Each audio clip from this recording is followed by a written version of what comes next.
नमस्कार सर्वांना, स्वागत आहे तुमचं आमच्या गावाकडच्या ब्लॉगमध्ये. तर आज गरमागरम चुलीवरची माशाची आमटी आणि मासा फ्राय करायचा आईंचा बेत होता. जास्तीत जास्त वेळा आमच्या घरी नॉनव्हेज करायचं म्हटलं की ते बाबाच करतात, पण आज हे काम आईंकडे आलेलं, त्यामुळे सकाळी सकाळी उठून त्या ह्या कामाला लागलेल्या.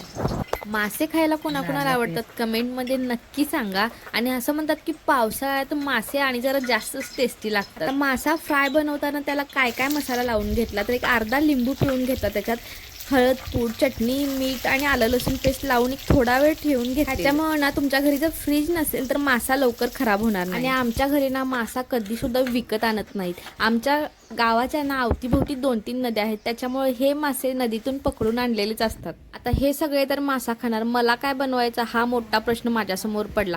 सगळ्या भाज्या समोर काढून बसल्या, फ्लावर, गवारी, वरणा. आता काय बनवायचा, तर म्हटलं गवारीची भाजी बनवूया आणि वरण्याची आमटी बनवूया. मला ना कढी खूप जास्त आवडते, त्याच्यामुळे ताकाची ना अशी कढी बनवून घेतली. त्या बायका घरातलं काम करतात ना, म्हणजे हाऊसवाईफ असतात, त्यांना जास्त किंमत नसते. ज्या बायका जॉब करतात ना त्यांना जास्त किंमत असते, कारण घरातले काम करणाऱ्या बायकांना नवऱ्याच्या पैशावर अवलंबून असतात. म्हणून ना प्रत्येक लेडीजनं स्वतःचा खर्च भागवण्या इतपत तर ना खरंच कमवलं पाहिजे. आणि राहिला विषय जॉब करणाऱ्या लेडीजचा, जॉब करणारी लेडीज सुद्धा तेव्हाच चांगली असते जेव्हा ती ऑफिसला जाताना घरातल्या सगळ्यांचा स्वयंपाक आवरूनच ऑफिसला जाते आणि आल्यानंतर सुद्धा घरातल्या सगळ्यांचा स्वयंपाक, भांडी, जेवढं काम असेल तेवढं आवरून. ही ना आमच्या घराच्या पाठीमागची चूल आहे, ज्याच्यावर मी सकाळी आंघोळीचं पाणी तापवतो. आणि ती चूल पावसाने भिजू नये म्हणून असा छोटासा पत्र्याचा जुगाड केलेत. तो पत्रा त्याच्यावर झाकला ना की मग चूल भिजत नाही, त्याच्यामुळे सकाळी पाणी तापवायला बरं ना. ही एक गाडी गावात येते,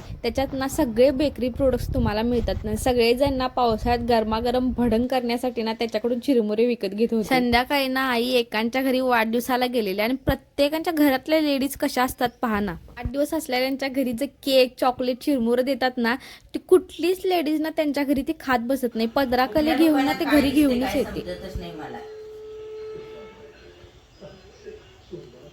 आई आज चिडलेल्या आणि बाबांसाठी बडबडत होत्या, कारण बाबा कुठंही बाहेर गेले ना ते कितीही पैसे घेऊन जाऊ दे, 3,000, 4,000, 5,000, ते सगळे पैसे संपवल्याशिवाय ना घरी परत येतच नाही. ते स्वतःसाठी तर काहीच खरेदी करत नाही, जेवढं खायला आणतात ते आमच्यासाठीच आणतात, पण एवढा वायपळ खर्च कशासाठी म्हणून आई एवढं बडबडत होती. पूर्वी ना कुणाच्याच घरी टीव्ही नसायची, आणि ज्यांच्या शेतात पूर्वी आई कामाला जायच्या ना त्यांच्या घरी टीव्ही असायची, आणि टीव्ही पाहण्यासाठी म्हणून 1 तास एक्स्ट्रा त्यांच्या घरी काम करत होते म्हणून ते सांगत होत्या.